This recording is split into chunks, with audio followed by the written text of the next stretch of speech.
Hello friends, welcome to my channel বৈদিক planet. আশা করি আপনারা সবাই ভালো আছেন, সুস্থ আছেন, শান্তিতে আছেন এবং যে যার নিজের জীবন আনন্দে অতিবাহিত করছেন। বন্ধুরা, আমার এই চ্যানেলে সহজ বাংলা ভাষায় বিভিন্ন প্রকার হিন্দু শাস্ত্র যেমন বেদ, উপনিষদ, পুরাণ, রামায়ণ, মহাভারত, গীতা ইত্যাদি বিভিন্ন প্রকার ধর্মগ্রন্থ নিয়ে আলোচনা করা হয়। আপনারা যারা এই শাস্ত্রগুলি সম্বন্ধে জানতে ইচ্ছুক কিন্তু পড়ার জন্য সময় পান না, তারা এই চ্যানেলের ভিডিওগুলি দেখতে পারেন।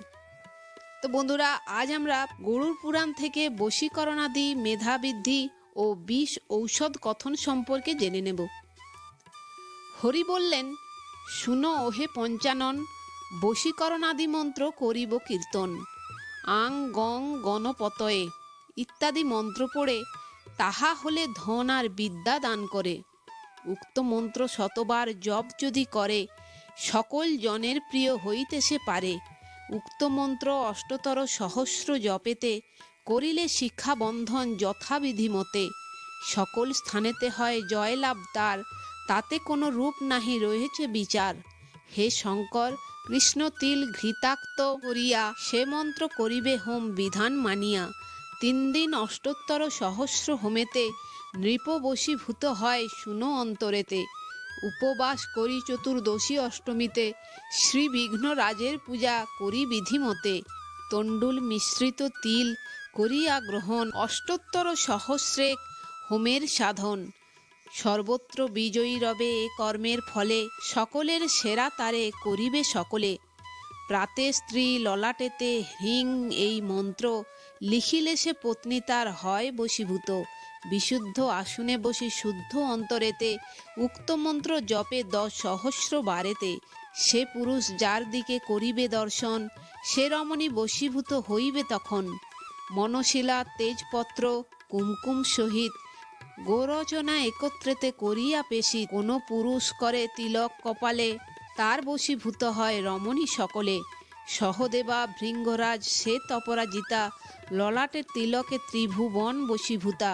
হস্তিকর্ণ পলাশের পত্র চূর্ণ করে, দুগ্ধের সহিত যদি ভক্ষণ যে করে, সকল প্রকার ব্যাধি হইতে সেজন 1 সপ্তাহের মধ্যে পাবে বিমোচন।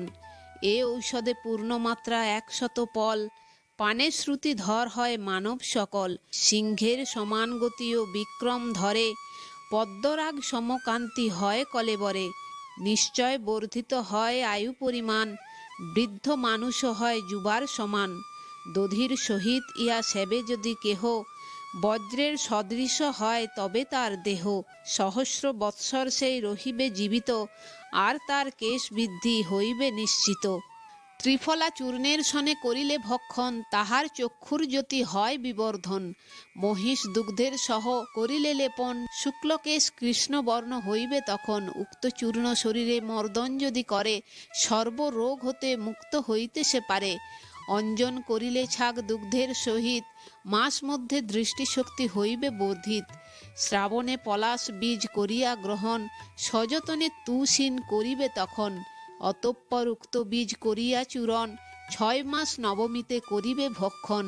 হরিকে প্রণাম করি ঔষধ সেবিবে, নিত্য ভক্ষ পরিমাণ 1 তোলা হবে।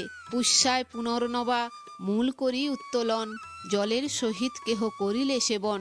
তাহার নিকটে কিংবা গৃহেতে তাহার, সর্পনা আসিবে তাতে না আছে বিচার। নোটে শাক মূলে তণ্ডুলোদক সহিত, পেশনে ঘৃতের দ্বারা হইলে সেবিত। সকল প্রকার বিষ নষ্ট হয় তার, আমি ইহা কহিতেছি শাস্ত্রের ভাষায়। ঘৃতপান করে যদি শর্করা সহিত, মদ্যপান কারণে মত্ততা বিদুরিত। দুগ্ধের সহিত ভূমি কুষ্মাণ্ড চূরণ, কিংবা শালিচূর্ণ নারী করিলে ভক্ষণ। 1 সপ্তাহকাল হইলে সেবিত, অবশ্যই স্তন দুগ্ধ হইবে বর্ধিত। ইন্দ্র বারুণীর মূল করিলে লেপন, রমণীর স্তন ব্যথা বিনাশ তখন। কদবেল মূল দ্বারা প্রলেপ করিলে, বরাঙ্গ সংকোচয় শাস্ত্র হেন বলে। বাতাপি লেবুর মূল কোটিতে বন্ধনে, নারীর প্রসব হয় তরা সেই ক্ষণে। রমণী গণের শিরে অপামার্গ মূল, থাকিলে বিনাশ প্রাপ্ত হয় গর্ভশূল। আমলকি চূর্ণ মধু তৈল আর ঘৃত, 1 মাস খায় যদি একত্রে মিশ্রিত। মানব গণের স্থির থাকিবে যৌবন, বাগীশ্বর তুল্য ইহা করিবে গণন। মাস কলাইয়ের ডাল তুষহীন করি, ঘৃত দ্বারা ভাবিত করিয়া শুষ্ক করি। অতঃপর পাক করি দুগ্ধের সহিত, মধু ঘৃত দুগ্ধ সহ হইলে ভক্ষিত। ইহাতে পুরুষ শত রমণের সহিত, রমণে সমর্থ হবে জানিবে নিশ্চিত। গাভী যদি আপন বৎসকে দেশ করে, তার দুগ্ধে লবণ মিশায়া দিবে তারে। এই রূপে নিজ দুগ্ধ গাভী কইলে পান, বৎস তার প্রিয় হবে সুনমতিমান। গাভীকে কুচের মূল করালে ভক্ষণ, গোজঙ্গন কীটপাত হইবে তখন। গো মহিষাদির কণ্ঠে কুকুরের হাড়, বাঁধিলে সকল কৃমি পতিত তাহার।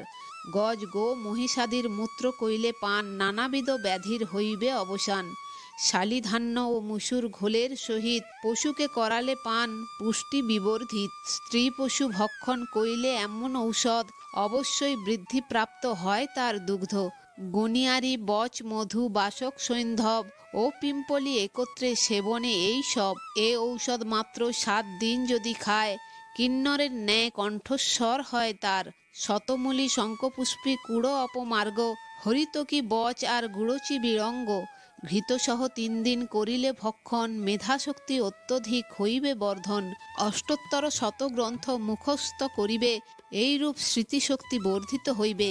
হে শঙ্কর, জল দুগ্ধ ও ঘৃত সহিত 1 মাস ব্যাপী বচ হইলে ভক্ষিত। অবশ্যই শ্রুতিধর হইবে সেজন, যাহা শুনিবে নাহি হবে বিস্মিত কখন। পিম্পলি জমানি অশ্বগন্ধা কৃষ্ণ জিরা, লবণ ত্রিকুট বচ কুড় আর জিরা। চূর্ণ করিয়া এই দ্রব্য সমুদয়, ব্রাহ্মীরসে ভাবনা করিতে বিধি হয়। 7 দিন মধু আর ঘৃতের সহিত, সেবনে নির্মল বুদ্ধি হইবে নিশ্চিত। ঔষধ সেবনে কইলে শ্রী বিষ্ণু শরণ, নিশ্চিত ভাবেতে হয় ব্যাধি বিনাশন। তো বন্ধুরা, আজ এই পর্যন্তই। ভিডিওটি যদি ভালো লেগে থাকে তাহলে লাইক কমেন্ট শেয়ার করে আপনার প্রিয় মানুষদেরও দেখার সুযোগ করে দেবেন, এবং এই ধরনের ভিডিও আরও দেখার জন্য চ্যানেলটি সাবস্ক্রাইব করে পাশে থাকা বেল আইকনটি প্রেস করে দেবেন পরবর্তী ভিডিও নোটিফিকেশন পাওয়ার জন্য। সবাই ভালো থাকবেন, সুস্থ থাকবেন, আনন্দে থাকবেন।